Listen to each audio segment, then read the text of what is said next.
The first Descendant had a strong launch, surging up the Steam charts with over 264,000 concurrent players. While it has established a solid player base, there's still significant room for growth. Luckily, developer Nexon Games has plenty of ideas as revealed in a recent community question and answer, addressing key questions about what to expect in Season 2. Season 2 is set to launch on Thursday, December 5th, and it promises a wealth of new content for this free-to-play game on Steam. Players can look forward to 2 new playable Descendants, 1 male and 1 female, as well as additional Ultimate variants. Nexon is also planning a comprehensive balance update aimed at expanding the variety of weapons and Descendants players can choose from. There are no official words from the developers of who will be the next Descendants, but there were clues back then when a leak for characters popped up in the internet. Since we will be getting 1 male and 1 female, I think it would be possible that we can get the Scar character and the hooded lady at the very bottom of the list. This leak also suggests that Scar appears in a hologram along other known characters, so it could be possible that we might have encountered this character already in the game. For the female Descendant, there's no clue yet, and the community even suggests that this was Haley, but honestly, if you take a deeper look, it seems like the character has some connection with the Vulgus due to her outfit. Again, this is just my theory, and take all that you hear with a grain of salt. Also, we don't have a clue on who will be the next Descendant, but there are potential candidates, and based from how Nexon picked their next character that will get an ultimate version, these are those who needs buff and spotlight. There are a couple of candidates, such as Blair, Kyle, and Jaber. It would be safe to assume that the next Descendant will be one of these characters, but there is also a possibility that the developers will also make an ultimate version for fan favorite. It's the holidays, and one way of making good money in live service games are making skins for popular characters, and there is a strong possibility that we can get Ultimate Enzo or Ultimate Sharon next. If Nexon will continue to increase the sex appeal of their game, then it's 1000% possible that we will be getting another female Ultimate character, and it might be the stealth character Sharon. Also, the developer said that customization is key, and Nexon is working on enhancing appearance options, including new hairstyles. Players will also have the ability to dye their character's default looks in Season 2. Additionally, dedicated spawns and back attachments will be available as shared items across all characters. The upcoming season will introduce more challenging endgame content with new boss types, while also making it easier for newcomers to get started. The difficulty of early story missions will be reduced, and players will need to farm less to unlock characters like Enzo and Glay, facilitating roster expansion for new players. One of the most anticipated features for Season 2 is a loot drop pity system. Instead of generally increasing drop rates, a new target reward mechanic will let players select specific missions to earn guaranteed rewards after a certain number of attempts, helping to mitigate bad luck. This is really great news, as aside from the recent addition of a trading vendor in the game, wherein you can exchange a specific currency for valuable items, the developers are still looking to improve the RNG system of the game.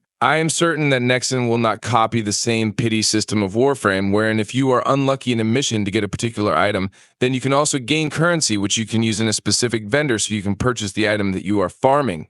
Honestly, this is by far the best pity system that I have seen from any live service games, but I think it's impossible to implement it at this early stage of the first Descendant. Like it or not, the RNG in the game is a way to force players into looking at the shop and buy the item for real money. They are making profit from this, and if they'll implement the same pity system as Warframe, then players will be able to easily farm all the stuff in the game. The cash shop is already full of good skins, honestly, and they can make a lot of profit from it if they only focused on making great content for the game, like buffing Descendants, just as what they did with Ultimate Freyna and Ultimate Valby. I just hope that they won't focus too much on sex appeal for the game, and over the years, they will develop the first Descendant and bring fresh new content that will give depth to the game, just like how Digital Extremes managed to pull off the impossible, making Warframe the best live service game that I ever played. Aside from these things, Nexon is exploring also improvements to the grappling hook and the introduction of new mobility skills to keep all characters competitive with Bunny's fast-paced gameplay.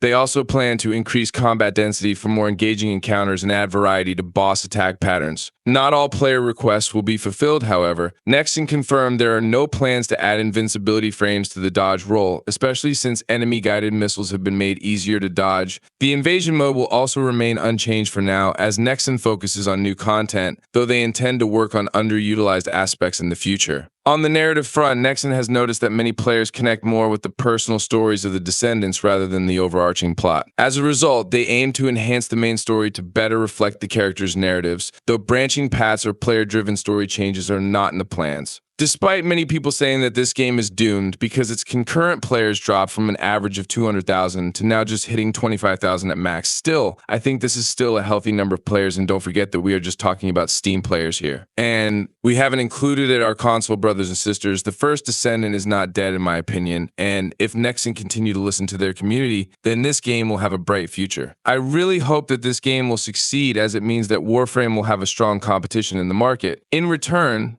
we players get treated with lots of fun gaming from both the first Descendant and Warframe. Right now, the developers have lots of things to prove, especially with the bumpy updates which started on the Season 1 content. It was not the things that most of the community were hoping for, but still props to the developers for making drastic changes to improve their game. In fact, they had made major improvement right now to the missions, and it feels close to being a great looter shooter game. The missions, especially the new 400% infiltration mission, feels like it's a true horde shooter, and you are rewarded decently for doing this mission. I just wish that the developers will continue on this path, and here's to hoping that we will see good content in Season 2. So, that's all about it. I hope that you find this video informative. If you do, then please consider liking this video and subscribing to our YouTube channel. Thank you so much for watching, and we hope to see you again in our next video. Squad Leader, signing off.